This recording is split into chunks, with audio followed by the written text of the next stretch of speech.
Hello, hello.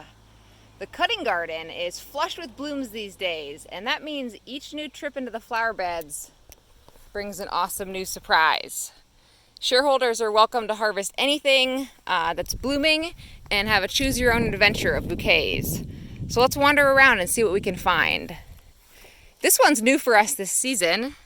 This tiny little orange bloom is called tassel flower, and I like it for its bright pop of color and its small round blooms. We've got a great filler here with the white Orlia. So this one, you can use it in its white blossoming form, but then also the finished seed pods are a neat little addition to a bouquet. Let's come down here, see what we find on this side. Snapdragons, those are a classic, and so they're coming in a range of shapes and sizes. So cut a long stem and strip off the leaves for great vase life. That applies to any of our blooms for cutting. The ageratums. So this is a mix. Many of our flowers we plant in a mix. So we've got the purples, we've got like a lighter purple, all the way up to whites and pinks and things like that. So another classic filler, the ageratum. Coming down here, there's a neat Ami called Dara, which is related, as you might see, to Queen Anne's lace, but we've got the deep maroons and then some lighter whites and things like that. You might have noticed these towering sunflowers in here. Let me see if I can find a bloom. When we're doing sunflowers, harvest them when they're just opening, right there. Can we get it? There we go.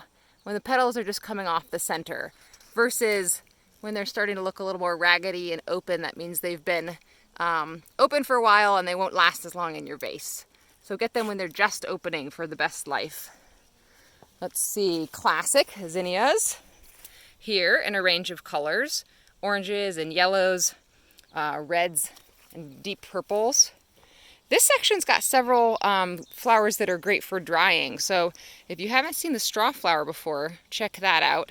You can harvest it when it's just coming open like this, and it lasts in the vase, but then, as I mentioned, excellent in a dried bouquet or a seasonal wreath. Another one that's great for drying, pop over these zinnias here, is the salvia. I just love this flower. We got a little bee visitor, or we're visiting them. This one's awesome, long straight stems, and you can grab a bunch to enjoy in a bouquet. The classic airy cosmos that has a big open bloom and is nice to take up space. Some folks don't know this, but you can actually, there's several herbs that you can use in bouquets. So for example, you could harvest these big dill heads with their bright yellow open blooms. This one is great. Yarrow in an array of colors, all the way from the deeper pink into a lighter pastel, all the way into the whites. Let's wander up this way. The hollyhocks are kind of on their way out, but when this time of year, when something's on its way out, that means something else is on its way in. Leading up to the frost, there'll be new types showing up all the time, including this. It's my first time visiting it. It's the scabiosa that's just coming in. It's in purples and whites and a range of colors, both for the pollinators and us to enjoy. There's a sea of calendula, you've probably noticed. This one's called Touch of Red Buff. Here we are in the status, another excellent drying flower. It doesn't look like much at this stage, but it's the perfect time to pick it, and then it will open right up. And that lasts really well in a bouquet, but again, can be dried. Let's wander around down here to the celosia. This stuff is just kind of wild, the shape and color of it.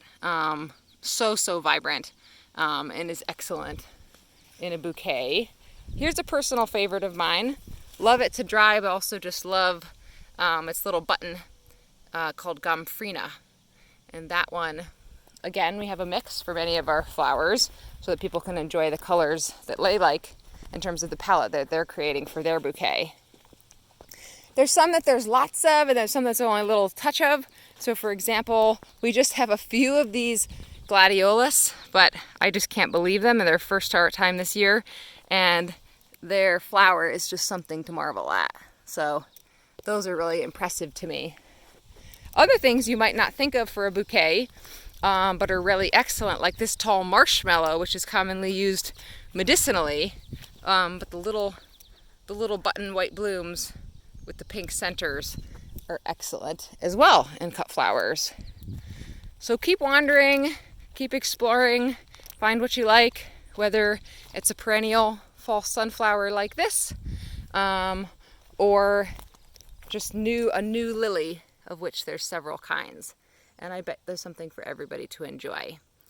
Other tips for a great vase life: strip off the leaves when you're cutting the stems, change your water regularly, and cut the ends every few days, and that will lead to maximum vase life.